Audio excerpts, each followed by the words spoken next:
تو اللہ نے دونوں طرح کی نعمتوں سے ہمیں سرفراز کیا ہے۔ مادی نعمتوں میں مثال کے طور پر اگر اللہ تبارک و تعالی ہمیں عقل نہ دیتا تو ہم پاگل ہوتے، آنکھ نہ دیتا تو نابینا ہوتے، ہاتھ نہ دیتا تو ہم لنجے ہوتے، پیر نہ دیتا تو لنگڑے ہوتے، اللہ بینائی اور اللہ کان نہ دیتا تو بہرے ہوتے، زبان نہ دیتا تو گونگے ہوتے، مال نہ دیتا تو فقیر ہوتے، اولاد نہ دیتا تو لاولد ہوتے، گھر نہ دیتا تو بے گھر ہوتے، عزت نہ دیتا تو ذلیل ہوتے۔ یہ جو عزت بھری زندگی ہم گزار رہے ہیں یہ اللہ تبارک و تعالیٰ کی کرم فرمائی، اس کی ذرہ نوازی۔ پھر اللہ تبارک و تعالیٰ نے ہمیں روحانی ایمانی نعمتیں عطا کی ہیں کہ اللہ تبارک و تعالیٰ نے ہمیں ایمان دیا، جناب رسول اللہ صلی اللہ علیہ وسلم کی امت میں پیدا کیا، اور اہل حق کے مسلک پر اللہ تبارک و تعالیٰ نے ہمیں رکھا۔ یہ اللہ تبارک و تعالیٰ کی روحانی نعمتیں ہیں جو ہمیں دی ہیں۔ ہمیں دونوں نعمتوں کی قدر کرنا ہے، مادی نعمتوں کی بھی اور روحانی نعمتوں کی بھی۔ جو اللہ تبارک و تعالیٰ نے ایمان دیا ہے تمام نعمتوں میں سب سے بڑی نعمت ہے، اس سے بڑی کوئی نعمت اور ہو ہی نہیں سکتی، ممکن ہی نہیں ہے۔ تو اللہ تبارک و تعالیٰ نے ایمان دیا ہے، جب سب سے بڑی نعمت ہے تو ہمیں اس کی سب سے زیادہ قدر بھی کرنی ہے۔ جو چیز جتنی زیادہ قیمتی ہوتی ہے اس کی حفاظت اتنی زیادہ کرنی پڑتی ہے۔ میں مثال لیا کرتا ہوں، اگر پلاسٹک کا لوٹا ہو تو گھر کے باہر بھی ڈال دیا جاتا ہے، اگر وہی تانبے پیتل کا لوٹا ہو تو گھر کے اندر رکھا جاتا ہے، اور اگر اللہ تعالیٰ وہی لوٹا کسی کو سونے کا دے دے تو پھر اسے لاکر میں رکھا جاتا ہے، کسی کو بتایا بھی نہیں جاتا کہ اگر کسی کو پتہ چلے گا تو ہو سکتا ہے اس کی نیت خراب ہو جائے۔ تو جتنی قیمتی چیز ہوتی ہے اس کی اتنی زیادہ حفاظت کی جاتی ہے۔ اللہ تبارک و تعالیٰ نے ہمیں ایمان دیا ہے جو سب سے قیمتی سرمایہ ہے، تو اب اس کی سب سے زیادہ ہمیں حفاظت کرنی ہے، اس کے لیے ہمیں کوشش کرنی ہے۔ شیطان اور شیطان نما انسان، ان کی کوشش یہ ہے کہ جو ایمان والے مرد یا ایمان والی خواتین ہیں ان کے ایمان کو ان سے چھین لیا جائے اور اپنی طرح انہیں شرک اور بت پرستی کی گندگی میں مبتلا کر دیا جائے۔ ان کی یہ کوشش ہے، ہماری یہ کوشش انشاءاللہ رہے گی آخری سانس تک کہ ہم اپنے ایمان کی حفاظت کریں، اور ایمان کی حفاظت میں اگر ہمیں اپنی جان پر بھی کھیلنا پڑے تو جان پر کھیل لیں، لیکن اپنے ایمان میں ذرہ برابر بھی بال نہ آنے۔ تو ایمان کو ہمیں بچانا ہے۔ دیکھیے دشمن ہمارے ایمان کو چھیننے کے لیے پوری پلان تیاری کر چکا ہے اور ہمارے ایمان کو چھیننے کی بھرپور کوشش میں لگا ہوا ہے۔ خاص طور سے خواتین کے ایمان پر ضرب کاری لگائی جا رہی ہے، طرح طرح کے ان کو سجھاؤ دیے جا رہے ہیں، طرح طرح کے سبز باغات دکھائے جا رہے ہیں، طرح طرح کی ان کے سامنے تجویزات رکھی جا رہی ہیں، کسی طریقے سے یہ اپنے ایمان کو ہمارے ہاتھوں بیچ دیں، لٹا دیں۔ ہمیں اپنے ایمان کی اب حفاظت کرنی ہے۔ دشمن کی بھرپور کوشش ہے لالچ کے ذریعے، دھمکا کر کے یا اور کسی طریقے سے آپ کے ایمان کو چھینا جائے، آپ کے دل کا یہ جذبہ ہو کہ ہم سب کچھ لٹا سکتے ہیں پر ایمان پر ضرب نہیں آنے دے سکتے، یہ آپ کا جذبہ ہونا چاہیے۔ کیا ایمان کو چھوڑ کر کفر اختیار کیا جا سکتا ہے؟ کیا گندگی پاکی کو چھوڑ کر ناپاکی قبول کی جائے گی؟ کیا یہ ممکن ہے کہ صاف ستھرے کپڑوں کے مقابلے میں جن کپڑوں میں گندگی پیخانہ لگا ہو ان کو پسند کیا جائے؟ کیا وہ بول جو حقیقت میں نورانیت اور روحانیت والے، دل کو صاف کرنے والے، ان کے مقابلے میں ان کافرانہ بولوں کو اور ان الفاظ کو جن کے اندر پلیدی کے سوا کچھ نہ ہو ان کو اپنایا جائے؟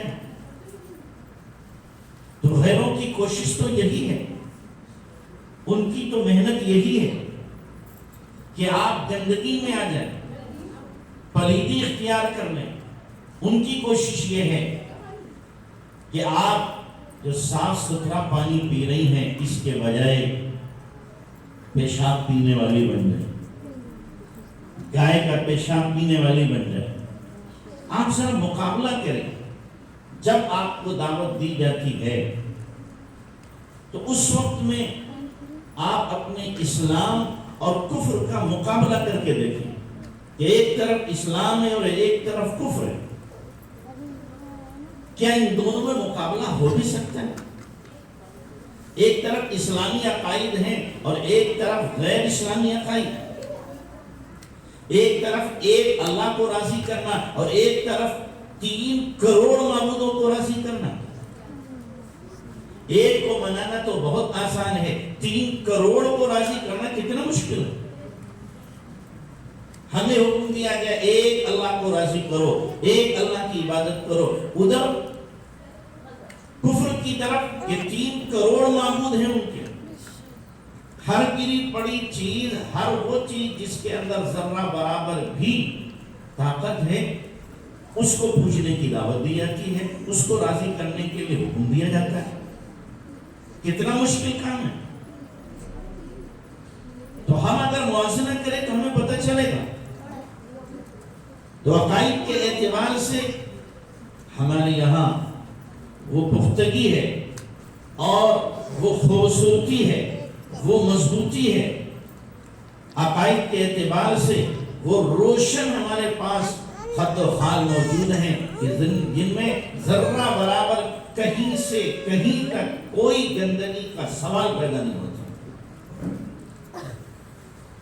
سر کو ایک کے سامنے جھکانا آسان ہے، ہر پتھر، ہر کنکر، ہر درخت، ہر ایک کے سامنے سر کو جھکا دینا کتنا مشکل۔ وہ سر کیا ہے جو ہر ایک کے سامنے جھک جائے؟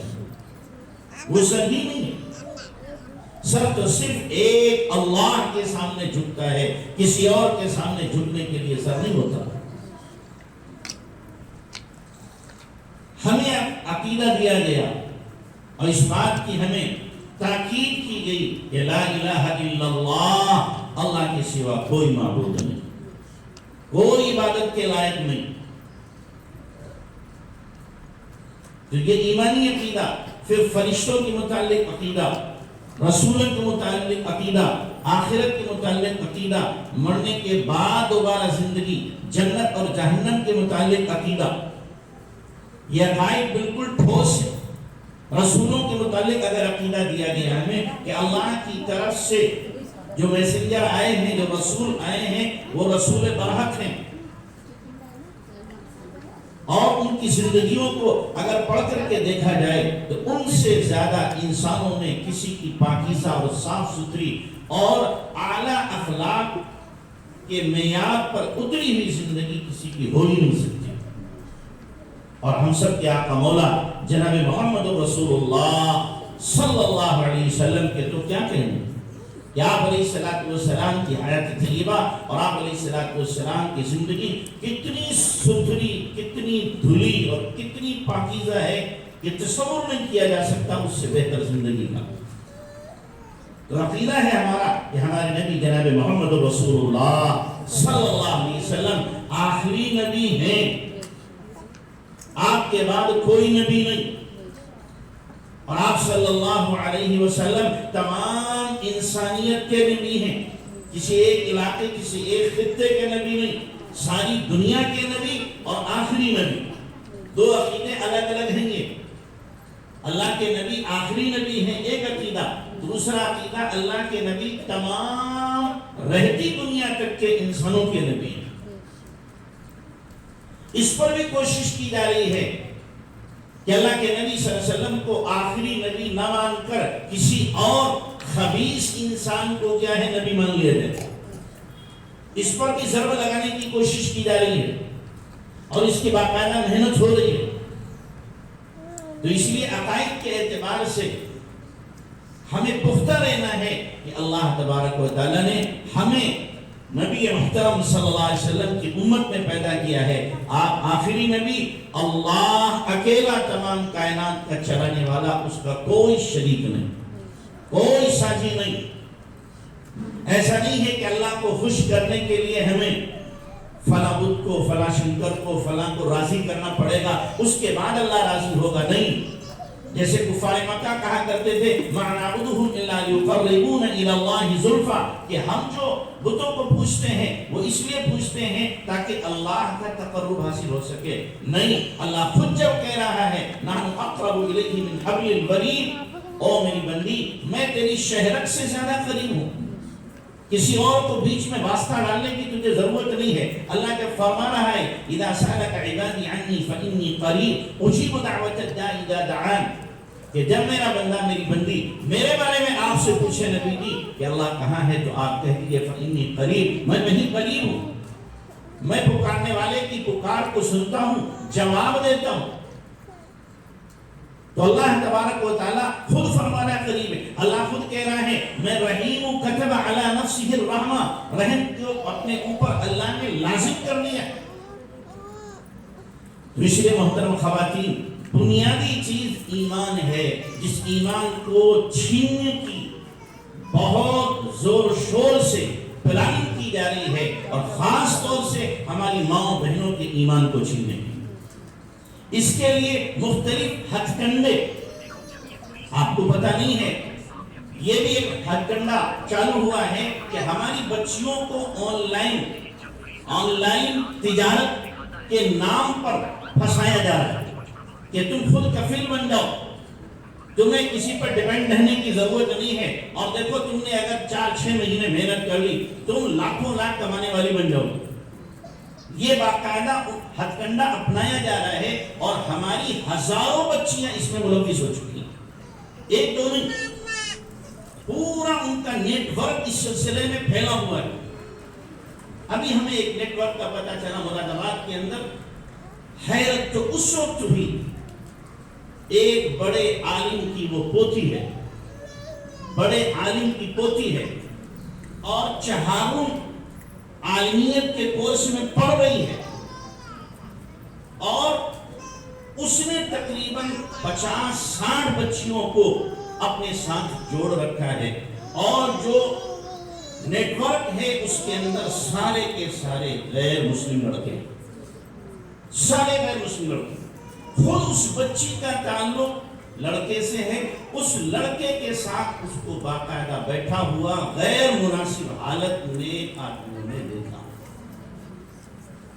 یہی جھانسا دیا گیا کہ تم چند مہینے محنت کر لو گی، 1 سال محنت کر لو گی تو 20-30 لاکھ روپیہ کما لو گی، تمہارے پاس زیور بھی ہوگا، گاڑی بھی ہوگی، اور بینک بیلنس بھی ہوگا، اور تم اپنا سب کچھ شادی وغیرہ بھی کر لو گی. یہ جھانسا دیا جاتا ہے، اور جھانسا دینے کے بعد پھر ہماری بچیوں کے ایمان کو بھی دھیرے دھیرے اور پھر ان کی عزت کو بھی لوٹ لیا جاتا ہے. پورا پلاننگ کے ساتھ یہ سب کچھ کیا جا رہا ہے. اللہ تبارک و تعالیٰ نے جب آپ خواتین پر ذمہ داری رکھی ہی نہیں ہے خرچے کی، تو آپ کیوں درد سری لیں؟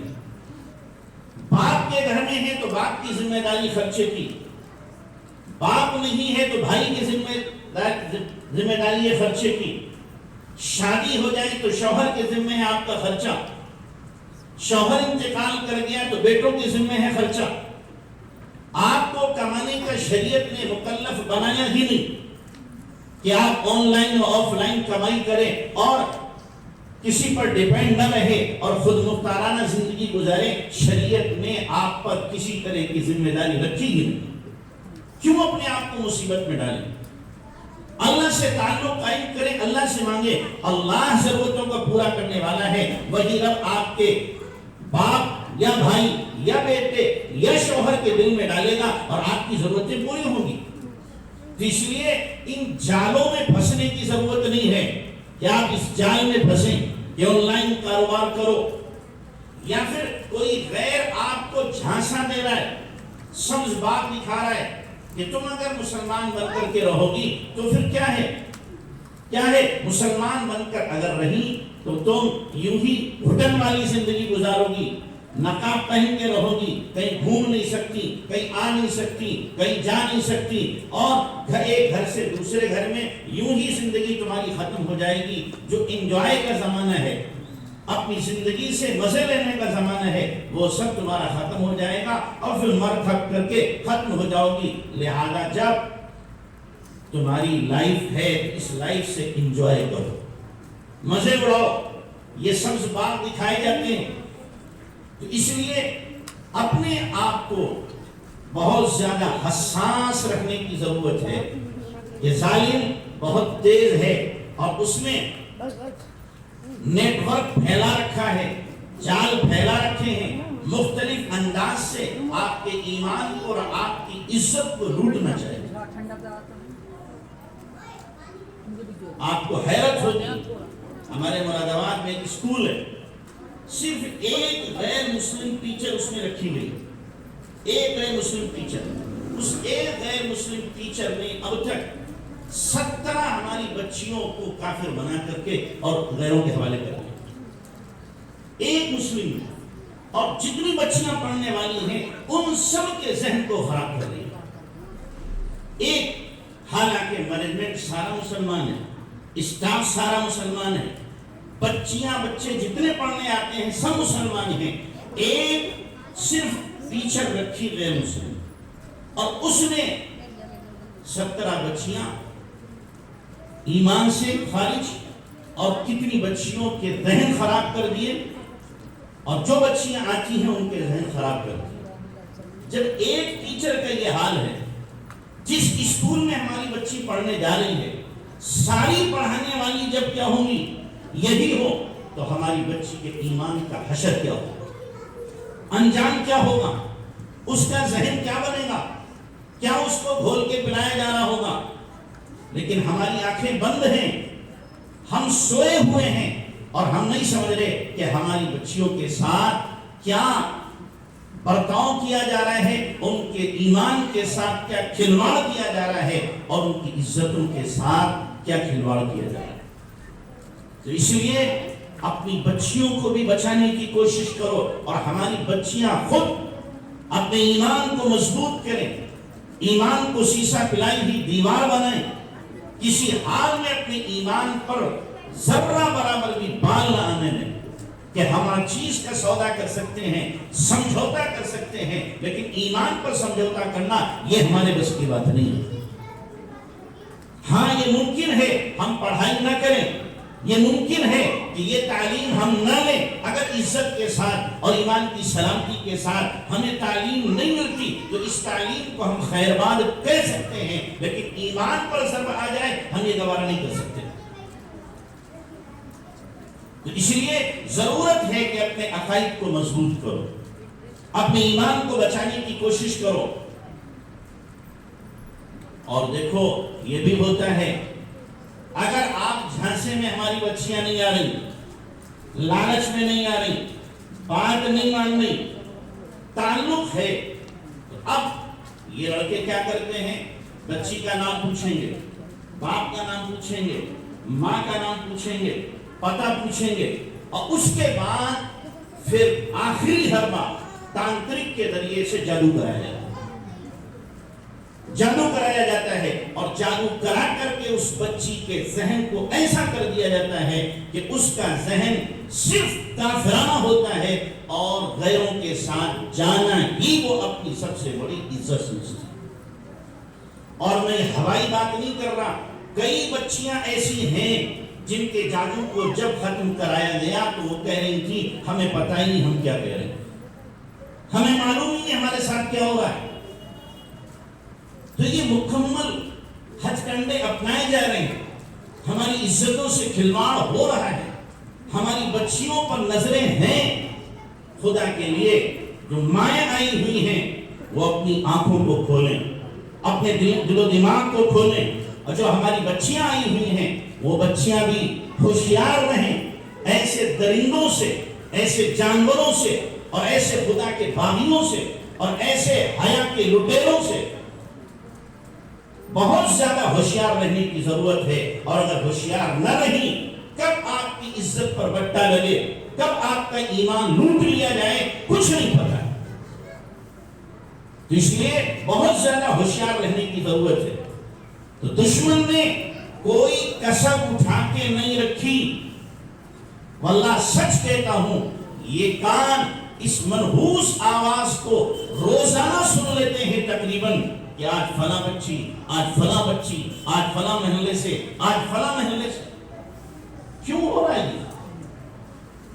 اور آپ خواتین سے میری ہاتھ جوڑ کر گزارش ہے، خدا کے واسطے، خدا کے واسطے اپنی بچیوں کو موبائل نہ دو، اپنی بچیوں کو موبائل نہ دو۔ اگر آپ نے موبائل دے دیا، میں قسم کھا کے کہہ سکتا ہوں اس بچی کا بچ پانا 90% ناممکن ہے۔ 10% بچ سکتی ہے، 90% اس کا بچ پانا مشکل ہے۔ میں ابھی آپ بتاؤں، یعنی پچھلے مہینے کی بات ہے، ایک بچی، وہ بچی محلے کے کسی مرد نے اس کا چہرہ نہیں دیکھا، 14 سال کی بچی، نقاب کے ساتھ گھر سے نکلتی تھی، گھر کے اندر رسمی تعلیم کرتی تھی، حقیقی تعلیم نہیں کہوں گا، رسمی تعلیم کرتی تھی، 14 سال کی بچی، اور وہ راجستھان کے غیر کے ساتھ چلی گئی۔ اور رونے کا مقام یہ ہے کہ اسٹیشن تک پہنچانے والا ہمارا مسلمان لڑکا اس کو بائک پر لے کر گیا، مسلمان لڑکا اس کے ہاتھ میں لے کے آیا۔ پتا چلا جب یہ اتنی باپردہ تھی، نکلتی نہیں تھی، تو کیسے بہکاوے میں آ گئی کہ موبائل کے ذریعے، چونکہ یہ بدماش جو ہوتے ہیں نمبر ملاتے رہتے ہیں، معلوم کر کے نمبر ملاتے رہتے ہیں، اور پھر نمبر ملانے کے بعد میں نمبر مل گیا، بات شروع ہو گئی، پھر آگے تک کی کہانی طے ہو جاتی ہے، آگے تک کی۔ اب 14 سال کی بچی گورنمنٹ کے قانون کے اعتبار سے بھی غلط ہے۔ 13 سال کی بچی گئی، 5 دن کے بعد جب پکڑا گیا تو معلوم ہوا اس کے کاغذات 22 سال کے 5 دن میں بن چکے تھے۔ یہ 22 سال کی، 22 سال کے کاغذات بنوا لیے۔ باپ 13 سال کی، کہنے میں یہ دیکھو کاغذات اس کے ہیں 22 سال کے۔ تو ایسی پلاننگ کے ساتھ کھیل کھیلا جا رہا ہے، اس طریقے سے ہمارے ایمان کو لوٹنے کی کوشش کی جا رہی ہے۔ اگر ہم سوئے رہے، آپ سوئی رہی اپنی بچیوں کے بارے میں اور جاگی نہیں، تو یاد رکھنا پھر ایک دن خدا نہ کرے آپ کو بھی خون کے آنسو رونا پڑے گا، خون کے آنسو رونا پڑیں گے۔ تو اس لیے خدا کے واسطے جاگو، ہوشیار رہو، اپنی بچیوں پر کڑی نظر رکھو۔ اور یہ میں ماننے کے لیے تیار نہیں ہوں کہ بچی غلط روش پر جا رہی ہو اور ماں کو پتہ نہ ہو، یہ ہو ہی نہیں سکتا۔ ماں تو بچی کی نگاہوں سے، اس کی چال سے، اس کی نقل و حرکت سے پتہ لگا لیتی ہے کہ میری بچی کہاں اڑ رہی ہے۔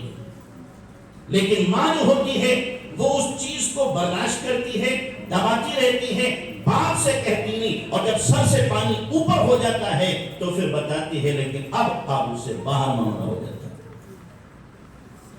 اپنی بچیوں پر کڑی نظر رکھو، اور بچیاں آپ کی نہیں مانتی ہیں تو فوراً گھر کے بڑے کو آپ خبر کرو کہ دیکھو مجھے لگ رہا ہے ہماری بچی کے قدم بہک رہے ہیں، نگاہیں اس کی بہک رہی ہیں، تاکہ آپ کے خاندان کی عزت محفوظ رہے، ورنہ عزت کا بچ پانا بہت مشکل ہے۔ تو دشمن کوشش کر رہا ہے، ہم بھی کوشش کریں، وہ ہمارے ایمان کو لوٹنے کی کوشش کر رہا ہے، ہم اپنے ایمان کو بچانے کی محنت، کہ ہمارا ایمان بچ جائے، ہمارے گھر کے اندر کفر داخل نہ ہو، ہمارے گھر کے اندر شرک کی آگ نہ لگے، اس کی محنت